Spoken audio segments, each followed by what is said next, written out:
भारत माता के भारत माता की धन्यवाद। जोरदार ताली। जय हे भारत भाग्य विधाता। आज गणतन्त्र दिवस हो। 15 अगस्त 1947 मा देश आजाद भएको हो भने हाम्रो देश 26 जनवरी 1950 मा हाम्रो देशको संविधान लागू भएको हो।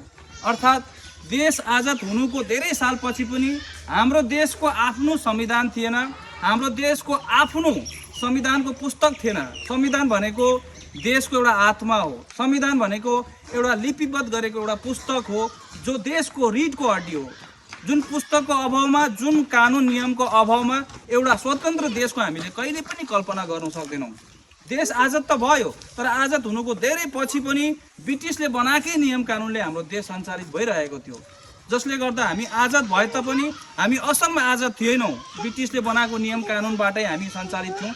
त्यस कारणले गर्दाखेरि देशका राजनीतिज्ञहरूले, देशका विचारकहरूले, देश प्रेमीहरूले अथक मेहनत गरेर 2 वर्ष 11 महिना 18 दिन दिन रात काम गरेर हाम्रो देशको लागि संविधान बनाए र त्यो संविधान बनाउनको निम्ति भीमराव अम्बेडकरलाई कार्यभार सुम्पिएका थिए र भीमराव अम्बेडकरले आफ्नो साथीहरूसँग, आफ्नो कमिटीका सदस्यहरूसँग मिलेर देशको लागि संविधान बनाए।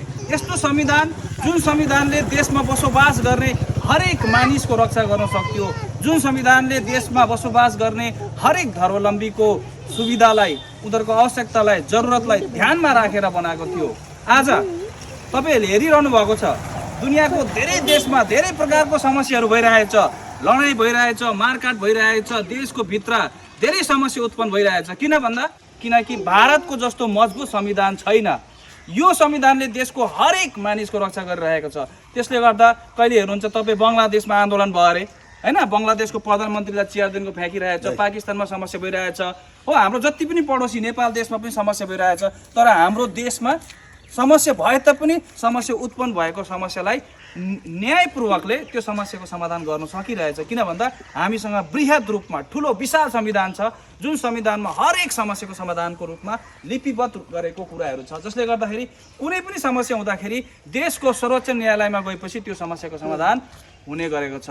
त्यसैले गर्दा संविधानको निर्माता, जुन संविधानको निर्माताले गर्दाखेरि आज हामी सबै सङ्गठित भएर एकबद्ध भएर हामी बसिरहेछौँ, ती संविधानका निर्माता डाक्टर भीमराव अम्बेडकरलाई हामीले नमन गर्दै उहाँलाई हामीले जोरदार ताली दिएर उहाँलाई हामीले धन्यवाद दिन्छौँ।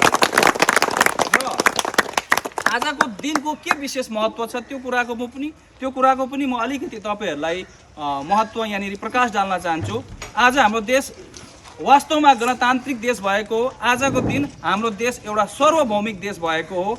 गणतन्त्र दिवसमा हामीले एउटा मेसेज हामीले एकअर्कालाई दिनुपर्छ। हामीले अब डराएर बस्नु हुँदैन। हामी प्रत्येक मानिसलाई हाम्रो देशको सम्पदामा, हाम्रो देशको सम्पत्तिमा सबैलाई समान अधिकार छ। त्यसैले कोहीसँग डराउनु पर्दैन, कोहीसँग निर्भर भएर बस्नु पर्दैन। यस्तो होइन कि कोही सुट बुट लाउने मान्छेलाई देशको अधिकार बेसी छ, त्यस्तो केही होइन। संविधान यस्तो छ, चाहे त्यो दलित होस्, चाहे त्यो पिछडेको मान्छे होस्, चाहे त्यो कुनै पनि धर्मावलम्बीको होस्, चाहे त्यो मजदुर किन नहोस्, सबैलाई समान रूपमा अधिकार छ।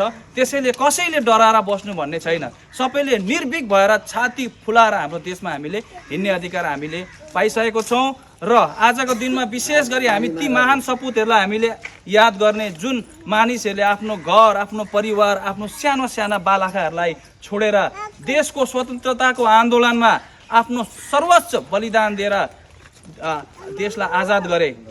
त्यसमा नारी पनि थिए, त्यसमा विद्यार्थी पनि थिए, त्यसमा सबै धर्मका मान्छेहरू पनि थिए, त्यसमा सिद्धू कान्हू थिए, त्यसमा वीर बिर्सा मुन्डा थिए, त्यसमा दुर्गा मल्ल थिए, त्यसमा असफ खान थिए, त्यसमा सबै प्रकारको मानिसहरू थिए। त्यसैले गर्दाखेरि यो स्वतन्त्र दिवस, यो गणतन्त्र दिवस एउटा विशेष जाति धर्मावलम्बीको लागि मात्रै नभएर यो सबै भारतमा बसोबास गर्ने मानिसको लागि हो। त्यसैले यो चाडलाई, यो पर्वलाई हामीले एउटा राष्ट्र पर्व भन्छौँ। यो देशको सबैभन्दा ठुलो पर्व छ।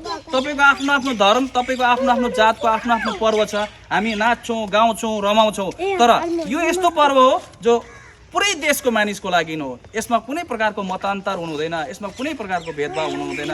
हेर्नुहोस्, माथि तिरङ्गा झन्डा छ, तीनटा कलरको झन्डा, माथि केसरी कलर छ, यो देशको महानताको प्रतीक हो। बीचमा हेर्नुहोस्, सेतो कलर छ, सफेद कलर छ, यो हाम्रो सादगी, हाम्रो भाइचारा, हाम्रो सरल जीवनको एउटा के हो परिचय हो। किनकि हाम्रो देश एउटा ऋषिमुनिको भूमि हो। यहाँनिर शीतल मानिसहरूले धेरै प्रकारको लगानी गरेर हाम्रो देशमा एउटा अहिंसा र हाम्रो देशमा सत्यताको सन्देश दिएको देश हो। त्यसले गर्दाखेरि बिचमा सफेद कलर सेतो रङको यहाँ तपाईँले देखिरहनु भएको छ झन्डा, यहाँनिर ग्रिन कलरको मुनि छ, यो हाम्रो हरियालीको प्रतीक हो। हाम्रो देश हरियाली छ, हेर्नुहोस् चारैपट्टि हेर्नुहोस् हरियाली छ। हरियाली भन्नुको मतलब यो कुनै गाछको हरियाली, घाँसको हरियाली मात्रै नभएर हाम्रो देश सधैँ हरियाली भएर बसोस्। र बिचमा हेर्नुहोस् चक्र छ है, यो अशोक चक्र हो, यो वीरताको प्रतीक हो। यो चक्रलाई हामी के भन्छौँ, गतिशील हुन्छ। यो हमेसा हाम्रो देश चाहिँ प्रगति गरोस्, हमेसा डाइनामिक रहोस्, गतिशील रहोस् भनेर हाम्रो झन्डाको निर्माताहरूले यति राम्रो झन्डा यहाँनिर बनाएको छन्। र यो झन्डालाई हमेसा हामीले माया गर्ने, यसलाई प्रेम गर्ने, यो झन्डा हमेसा उच्च रहोस्। अब आजको विशेष दिनमा म हाम्रो गाउँको मानिसलाई पनि के भन्न चाहन्छु भने आज हामीले गणतन्त्र दिवस हामीले मनाउने हो र हामीले भन्ने हो, हामीले यो कुरा पनि हामीले आफूलाई प्रश्न सोध्नुपर्छ। हामीले कुनै अधिकार पाएनौँ भने हामी चिच्याउँछौँ, कराउँछौँ, हामी डन्ठा मुढा गर्छौँ नि त। तर हाम्रो अधिकार मात्रै नभएर देशको प्रति हाम्रो कर्तव्य पनि छ, जसले गर्दा हामीले के गर्नुपर्छ, आफूलाई प्रश्न गर्नुपर्छ, के म एउटा गाउँको असल नागरिक हुन सकेँ, के हामी समाजको एउटा असल नागरिक हुन सकेँ, हामीले देशको निम्ति के गर्न सक्यौँ, त्यो प्रश्न पनि गर्ने। अब सबैले बन्दुक लिएर देशको बोर्डरमा गएर त अब भएन नि त, सबैले पाउँदैन पनि त। हामी जहाँ छौँ त्यहीँनिर बसेर पनि हामीले देशको सेवा गरिरहेको हुन्छौँ होइन। कसरी भन्दाखेरि एउटा शिक्षकले राम्रो प्रकारले नानीलाई अनुशासन दिएको हुनुपर्छ, एउटा शिक्षकले क्लासभित्र गएर खुन पसिना बगाएर नानीहरूलाई पढाएको हुनुपर्छ।